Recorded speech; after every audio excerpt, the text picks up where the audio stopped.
Shalom Chavrim, I'm Stephen Ben-Nun. You're watching Israeli News Live. You know, it's kind of fascinating here. We are heavily being targeted by, what do they call that, the algorithms or something like that. Whether it be YouTube or whatever channel is actually doing this, because very few people are getting notifications whatsoever anymore. I'm getting that information quite a bit, and in fact today I have discovered that even in Israel, they are getting even several days delay on getting the videos that we put out there. So we are definitely hitting a nerve, which is kind of good to know, hitting a nerve there to where the people are not able to find out what's going on because they don't want you to know. I guess that tells you that, well, we're hitting a bullseye, right? Those of you watching the screen can see we're at 0 on the screen as far as watching, but there are people in the chat room, so they're just not telling anybody that you're here. I find that interesting in itself. Anyway, thank you moderators for being here with us tonight. I want to really thank you sisters for your kindness and dedication. I don't do this often enough, but let's get right into what's going on. We do have some very serious things happening. No, don't really care about seeing Angela Merkel pretending to dance. But then again, I don't think I could probably dance much better myself. Mint Press News is speaking, writing an article here, speaking in front of Israel's nukes testing facility. Netanyahu says IDF will hit Iranian forces in Syria with all its might.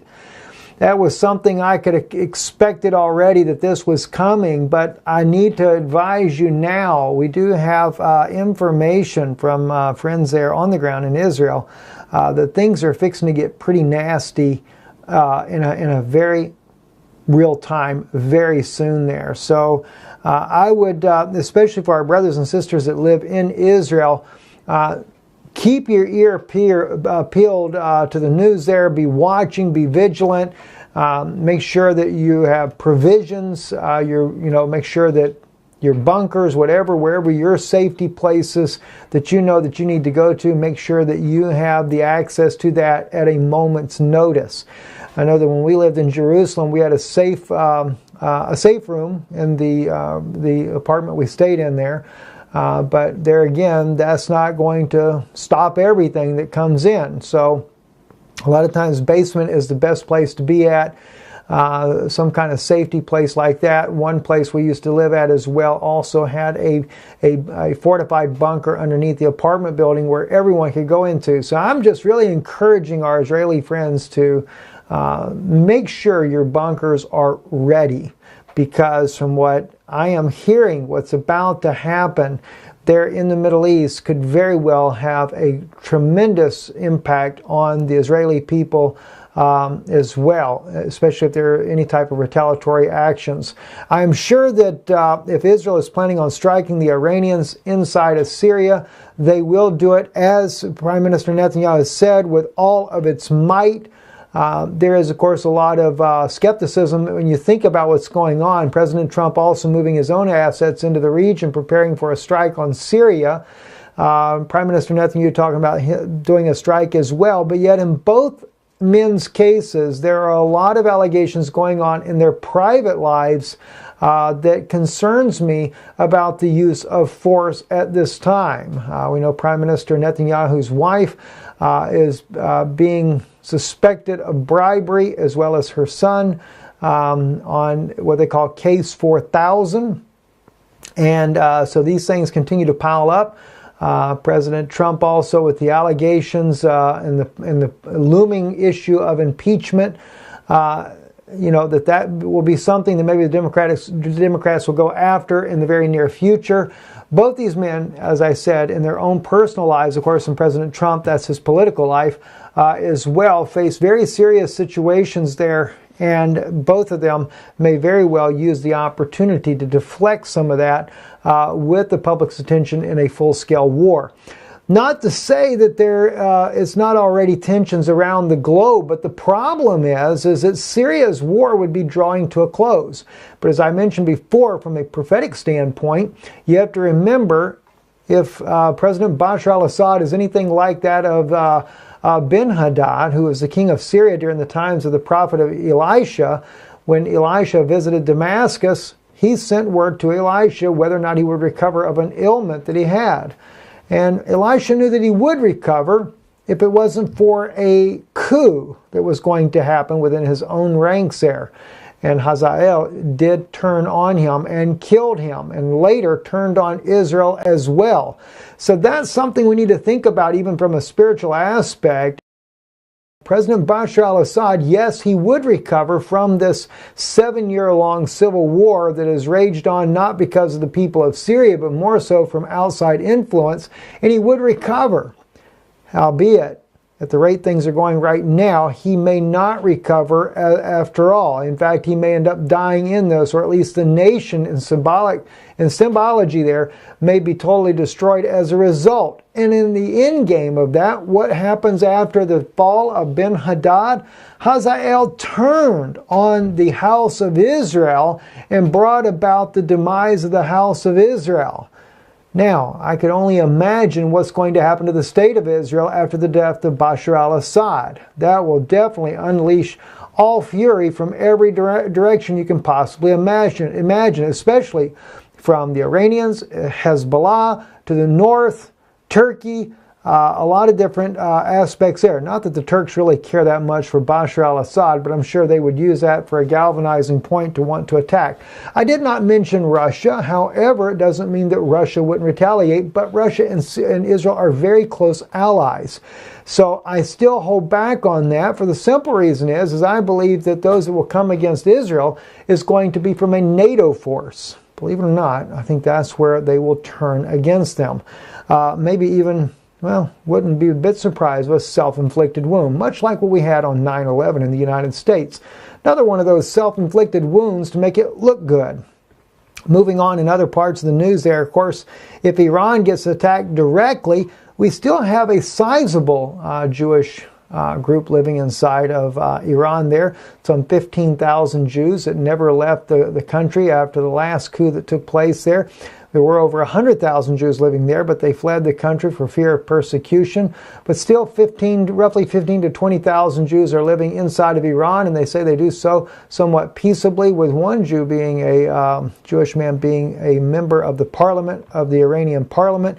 However, that is a small rarity inside of Iran. Doesn't make that Iran is a great place to live. I wouldn't want to live there myself.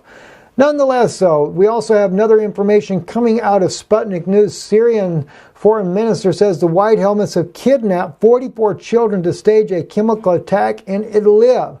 And of course, Idlib is the hot spot on a global scale. We are seeing everyone from the State Department of the U.S. going even further now. In fact, on this video here at the very beginning, let me just play this for you right here. The State Department spokeswoman there says that not even a hint of violence against Idlib will be accepted now. Forget the chemical weapons. Listen to what she says here. Any Russian and or Syrian regime offensive on Idlib and any kind of an escalation in that area, we would hold them responsible and we would hold them accountable for that, especially, most especially for the use of chemical weapons. The United States, backing it up, area, we would hold them responsible and we would hold them accountable for that. Or Syrian regime offensive on Idlib and any kind of an escalation in that area, we would hold them responsible and we would hold them accountable for that, especially, most especially for the use of chemical weapons. The United States. So now it's not just for the use of chemical weapons, any type of an attack on Idlib, period. In other words, terrorists should be allowed to live freely and without any kind of impunity inside of a country.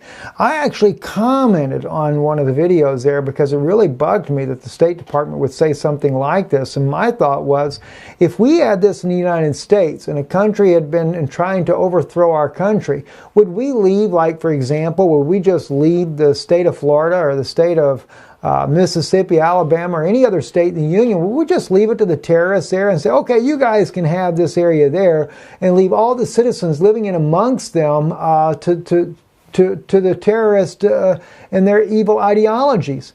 Absolutely not. We would do everything in our power to liberate every single citizen of whatever state it might be that the terrorists come to take over this nation. So why do we expect anything less of President Bashar al-Assad? Why are we supporting the terrorist rather than supporting a legitimate government? I mean, think about that just for a moment. Why is it that in every war we seem to side with the terrorist? In Ukraine, we didn't side with Yanukovych, who was the acting president voted by the people of Ukraine. Okay, maybe their politics isn't the best in the world. Maybe there is corruption in the government. Well, there's corruption in the U.S. government as well. And there's a heck of a lot more corruption in our government than you could ever even possibly imagine. You don't believe it? Join me September 14th and 15th, especially September 15th in Nashville, Tennessee, Lebanon, Tennessee. Go to hbccenter.com, register for that conference. Also December 2nd in Kansas City. Actually, Swanee, Kansas is a suburb of Kansas City. Be a conference there going on as well. Check out IsraeliNewsLive.org for all the latest updates. I will be updating those things there. I'll tell you just how crooked our government really is. But at any rate, we're going to attack anyway. Doesn't matter. Listen how she brushes off, too, this Arabic man, a very nice Arabic guy there, that always challenges the issues that are going on in the Middle East there. Watch what happens here. It has a concentration of Nusra forces, the bad guys that you have listed as terrorists and so on. They are concentrated there. Their allies who are of the same political and kind of militant orientation are also there. You certainly don't want to provide them with a safe haven, and then do you? Saeed, I don't have anything additional for you on that, but I think Department of Defense addressed that today. Isn't that interesting? He tells her, even the United States recognizes that al-Nusra and their different associates there are considered terrorists by the United States. You certainly don't want to create a safe haven there for them, do you? Oh, that's all right, Saeed. Let's just get rid of your question, go to the next one there. Well, I've seen her jump on this man quite a few times when he says or asks questions that shouldn't be asked. Listen into this here some more. Nothing happened yet, but these responsible groups prepared rebels has already arrived at the place where such a performance should take place. The other day, they learned how to handle the toxic gas. Under the patronage of the British and PMC Olive Group, Igor Konoshkinov, chief spokesman for the ministry, in order to stage a chemical attack, the Hayat Tahrir Amim Ashal have brought 8 containers in with chlorine gas to the city of Jish al-Shurur in Idlib, which, after handing over them to the Hizbah Turkestan al-Islami rebels, were taken to the village of Khaliz, several miles from Jisr al-Shakur. All the acts in this play are written in advance. The rebels will simulate saving the ones affected by the chemical attack. Even the costumes were brought in. Of course, they'll wear the famous white helmets outfits. Meanwhile, the American destroyer USS Sullivan's has arrived at the Persian Gulf. It carries 56 cruise missiles, and the U.S. Air Force B-1B strategic bomber was deployed to the Al Uday Air Base in Qatar. This one carries more than 20 air-to-surface missiles. Another U.S. destroyer, USS Ross, carrying Tomahawk missiles, is in the Mediterranean Sea. So Russia is showing in their own news there just how well prepared everything is and how the orchestration is even being pre-done, pre-planned. And in fact, as they're pointing out in their own news media, is that the White Helmets will actually film the staged attack days in advance before it happens. They will have everything staged, pre-planned, laid out, and then film it, and then later air it when the appropriate time as bombs begin to fall, to make it look good. This way, we will be convinced in the world of, believe, mainstream media that once again, Assad, contrary to any of the evidence that's ever produced whatsoever, that it's all a lie, he will once again be blamed for something that he has not done, nor his government, nor anyone in his government has ever done. But forget all of that. It'll just help justify a war. It'll help us to strike Syria once again, maybe this time in the heart of Damascus, and take out a few more people, and maybe even take out Assad in the interim after all of this is going on in the first place. Who knows what will happen next there. But at the same time, though, it looks like that Israel will more than likely take a major strike against Iranian forces while this is all going on at the same time. That's the information I'm getting out of Israel, that something big is about to happen. And Israelis need to be prepared for it as well. Speaking about something big, this was something by Dabu777 that he released on his channel here recently, and I thought it was kind of interesting. Northcom commander warns the U.S. homeland is no longer a sanctuary. He spoke about this in his video here, that the U.S. is no longer the safe haven that we have always thought it to be. A 4-star general, he notes, actually made this comment recently in the United States there. So think about it. If we're not safe at home, what do they anticipate is going to happen to the United States? Well, as we know from the little young man Nathan had the near-death experience, the war, the hot spot would begin in Syria and then would spread from Syria after a couple of weeks there from a direct conflict between the United States and Russian forces there in Syria, and would end up into a minimum or a limited nuclear war, a nuclear exchange between the United States and Russia. So yeah, we may not be that safe after all. Very troubling indeed. Guys, listen, I'm going to be sharing with you guys over on Patreon a very concerning video. And this is actually, let me just kind of pull this up right here. This was an article that was written, actually like a mini book written by Rebecca Steinfeld, a Jewish woman, Wars of the Wombs, Struggle Over Abortion Policies in Israel. Now, I found this just by chance the other day. I was actually looking to discuss the abortion issue about Israel coming up, and here on Israeli News Live, and because the issue that I'm trying to get people to wake up to understand that, you know, not everything that our government does is truly of God. But as I begin to look at the evidence that brought about the abortion, legalizing of abortion in Israel back in 1975, 77, I think actually in 77 is when the law was passed, and then in 2014 when Netanyahu basically just opened it wide open, pretty much a don't ask, don't tell type policy inside of Israel, I was stunned and shocked, dismayed beyond belief at some of the reasons that abortion was legalized in the state of Israel. And even more shocked when I began to see that the Haredi community, the Orthodox Jews, and their stance on abortion, they believe it could be legalized under certain criteria. But there were very serious circumstances that were discovered in this article, which was taken directly from the resource material in Israel and the debates between different Knesset members at the time that the bill was being presented, different times, different stages of the bill, how it became law, etc.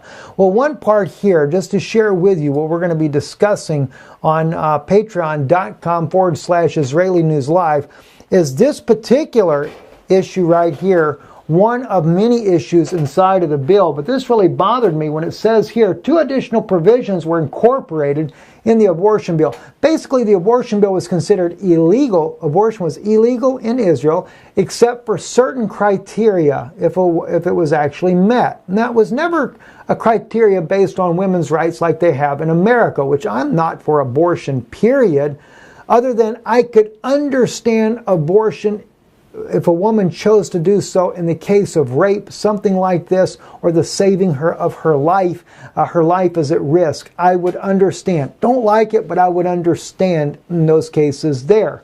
All right? Still don't say that I agree. I'm just saying I could understand. All right? That's a difficult decision regardless of which way you look at it, right? But in this case here, Israel has several provisions that they have included in their abortion law. Of course, like I said, none of them had to do with anything that the mother would care about. One, though, of course, is the saving of the mother's life. The other, of course, is if there is a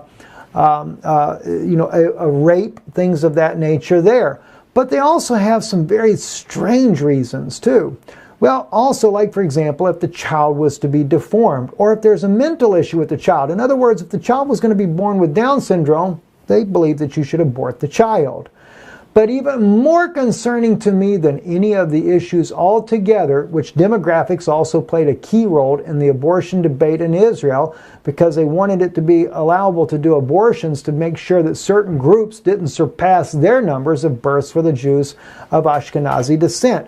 That's troubling enough, believe me. We're going to get into this on Patreon. But let me share with you, though, this particular issue here that really bothered me very badly as well, especially from the Orthodox community. I had no idea the Orthodox community was this much involved in the abortion debate and was in agreement with certain types of abortions. 2 additional provisions were incorporated: that abortion would be permissible if pregnancy occurred out of wedlock, or underage marriage, or over the age of 45. The committees would consist of 2 doctors, 1 gynecologist, and a social worker. The out-of-wedlock provision reflected the Orthodox desire to prevent the birth of children conceived adulterously who are considered bastards or mamzeers under Jewish law. I was just blown away by this. That the Orthodox community, if the child is conceived out of wedlock, you would actually take and kill the child? Do you rabbis know the scripture no better than that?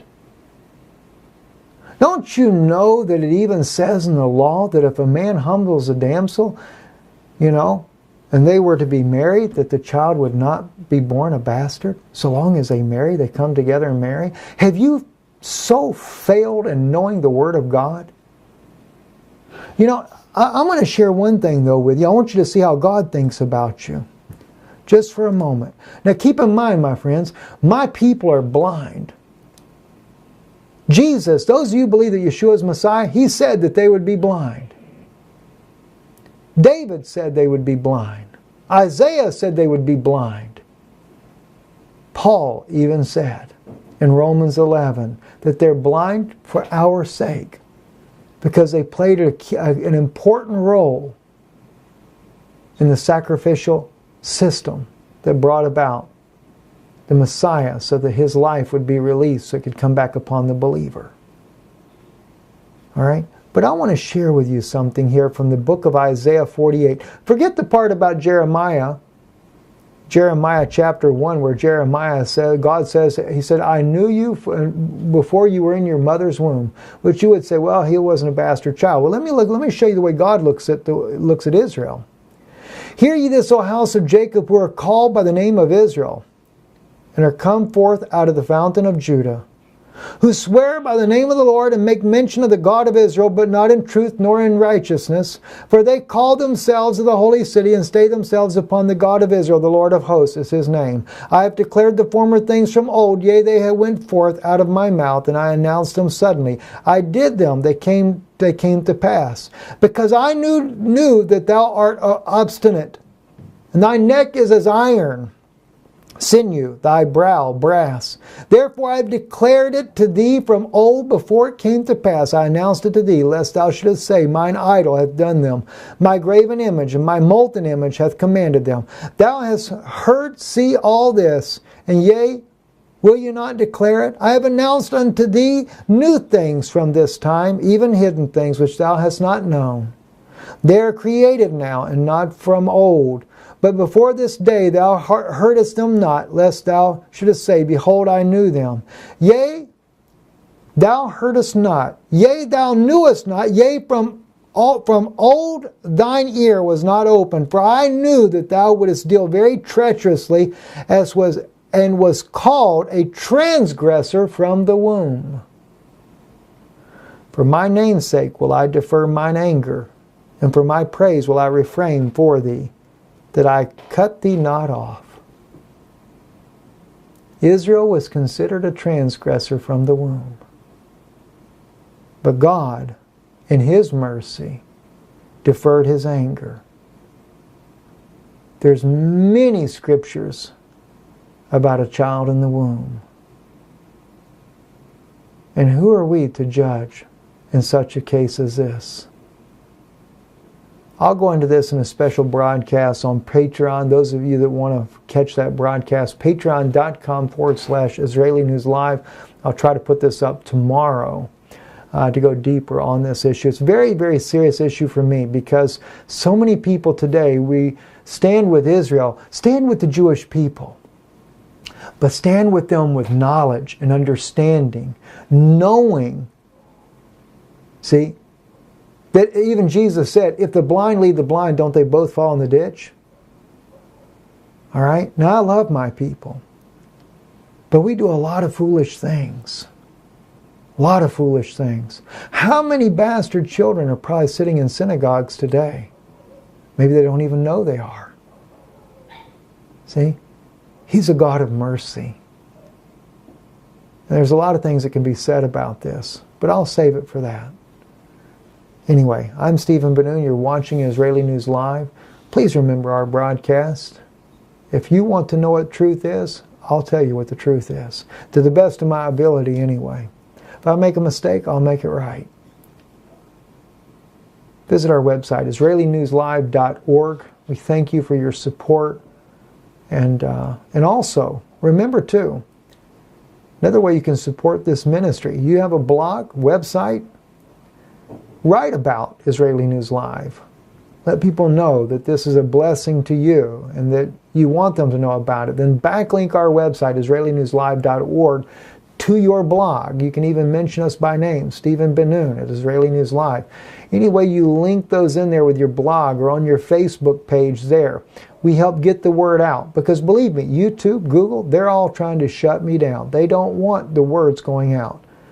We don't have any strikes against us on YouTube, but believe me, they're watching. And they don't like what they see. Because they don't want you to know the truth.